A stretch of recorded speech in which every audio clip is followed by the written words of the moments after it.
You're watching Newsview with Lee Sullivan. Welcome back. It's Newsview. I'm Lee Sullivan, visiting with Ron Hart, and we're going to talk about the credentials, the credibility, if you will, of our elected politicians. We have the senator, I believe, from Nevada, who, well, he got loose. Then we had the governor from New York.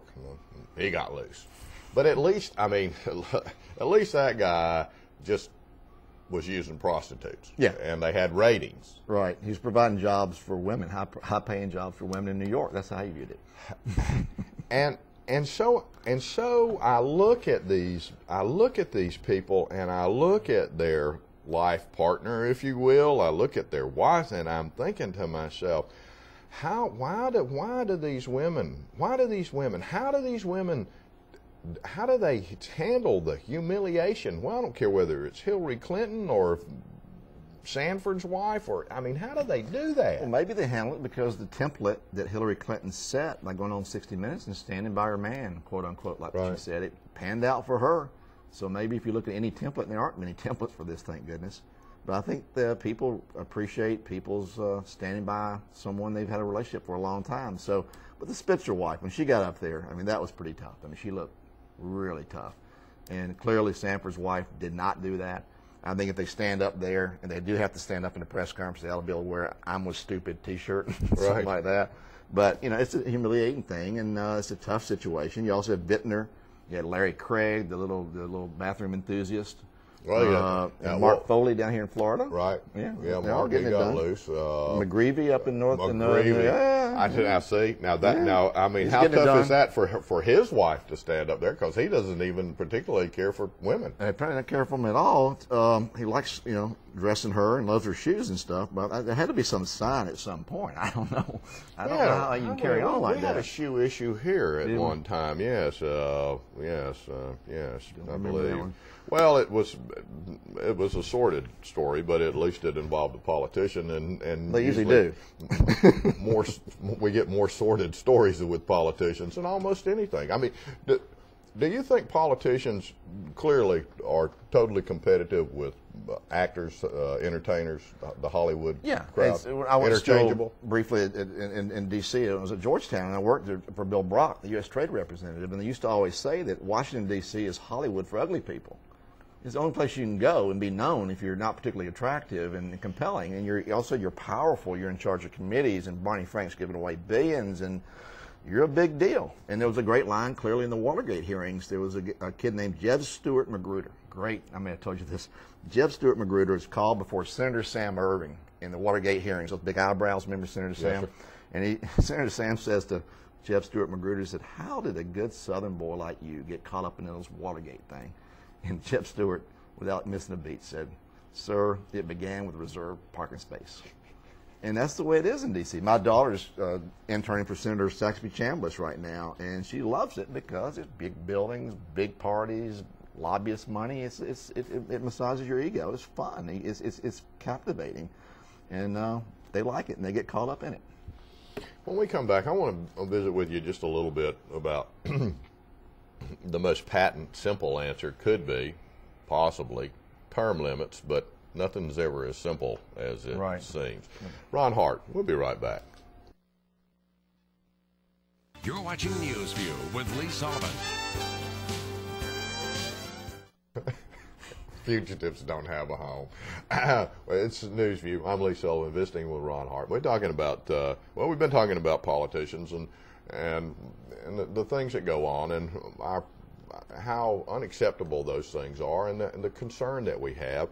And now Ron mentioned a little bit, the cap and trade, the 11th hour, 3 o'clock in the morning, 304 pages. Right. I mean, it just begs to be called what it is. Right. It's just, It's awful. I mean, Waxman sees the votes he needs at night. He writes into the bill, port for the congressman on the fence. It pays to be on the fence.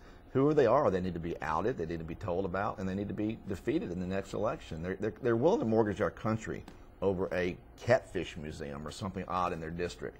And that's the problem with politics. And Obama said he was going to fix it. He didn't fix it. I'm very disappointed, as are you and many others, about the transparency issues, things that he said he was going to do. It's simply politics is normal. and and it promotes itself. It serves its own self-interest. It is the status quo. Now, you might change who it is that belongs to the status quo, but the whole premise is that it maintains and enhances the status quo. Right. They want to perpetuate their own power. They perpetuate their own power through lobbyist money, through raising money, through campaign contributions, and all they care about once they get there, even the ones in '94, the Republicans, which I held out hope for, they got there, they forgot about term limits. They didn't do it. You know, they like the hot tubs. They like D.C. They like the cocktail parties. They love the jets. And it's an amazing lifestyle up there, and you're catered to. You don't make much money, but you can call a G4 jet to come get you and fly you across the country if you want to.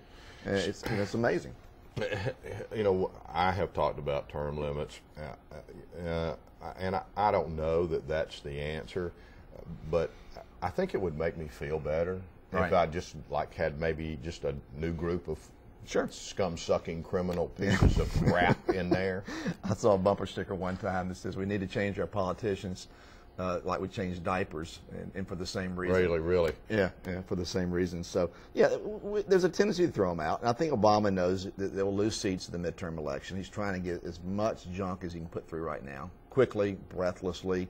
The environment, he had to save the environment. Apparently he had to do it in 24 hours. The environment's been, millions of years, but they had to save the environment in 24 hours. And, he says, one of his great quotes, Obama, was, "We're losing control of the environment." Now, at what point in history of mankind have we ever controlled the environment or our climate? I mean, the premise is somehow that he can control the temperature of the Earth. And the truth is, since 2001, the Earth is cooling. But see, fact gives way to politics.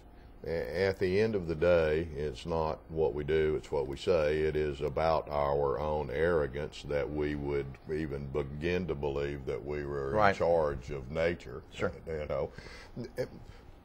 But as you watch those things transpire, you can't help but be concerned about what is just absolutely, I believe, a speedy, significant, consistent loss of our liberties. Exactly. The government's controlling more and more of what we do. They want health care. Now they want emissions. They want the sky, literally. They want people to come to them to get the right to produce product in America. And let me tell you, between the plaintiffs' attorneys being empowered, the unions being empowered by Obama, all he cares about is the unions. The only reason he went to GM is for the unions. And the plaintiffs' attorneys and the regulation and the taxes going up. If you got a new business, you're not going to open in the United States. You're going to go overseas. I go to China. Exactly. That's where they're going, or somewhere, India, or somewhere that's business friendly who will accommodate your needs. But all in all, I mean, we certainly understand as it is written, there is an index of economic freedom, and as you follow, as the index of economic freedom goes up, so do personal freedoms. Right. Exactly. You can't have economic freedom without personal freedom. What I try to guide my thinking on any issues, I write a column or think about any issue, is the one that Barry Goldwater touched on when he said, when he had to make a decision, Barry Goldwater, who's I guess arguably the star of the libertarian thinking in America, when a bill came before him, and these bills are tough sometimes, you have to make some tough decisions, as does the Supreme Court. But he says the litmus test for him is, does it expand or reduce freedoms? No matter what it is, does it expand or reduce freedoms? And that was his guiding principle when he made decisions about any law that came before him. Sometimes, my friend, people want freedoms for themselves at the expense of taking everyone else's. Ron Hart, we'll be right back.